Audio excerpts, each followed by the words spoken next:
एक मिनिट मोजकं बोलून ना अशा प्रकारे वक्तव्य केलं आणि ग्रामविकास मंत्री हा पण उल्लेख होईल त्याच्यात. हे कुणाचा मोबाईल अजून एक्स्ट्रा घरी के लाव के तू बी घे के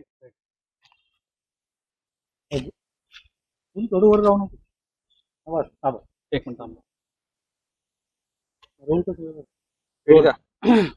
काल खासदार संजय राऊत यांनी जे ग्रामविकास मंत्री जयकुमार गोरे यांच्यावरती जी आहे ती घणाघाती टीका केली. आपण जे आहे ते आज तक्रार दिली. नेमकी तक्रार काय आहे?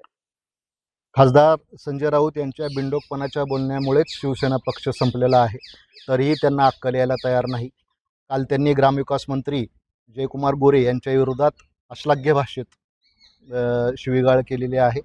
त्याच्या विरोधात मी आज फौजदार चौडी पोलीस स्टेशन येथे कलम 352 356 नुसार त्यांच्या विरोधात गुन्हा दाखल केलेला आहे. तसं पाहायला गेलं तर जयकुमार गोरे हे जनतेतून 4 वेळा निवडून आलेले नेते आहेत आणि राज्यातील जनतेला सगळ्यात जास्त वेळ देणारे नेते आहेत. परवा पंढरपूरच्या वारीला ते आजारी पडलेले असतानाही स्वतःच्या जीवाची पर्वा न करता लाखो वारकऱ्यांसाठी ते रस्त्यावर उतरून काम करत होते. परंतु याच्या विरोधात संजय राऊत हे AC मध्ये बसून फक्त TV समोर यायचं आणि लोकांना शिवी द्यायचे आणि श्राप द्यायचं याशिवाय कुठलाही धंदा त्यांच्याकडे आज उरलेला नाही.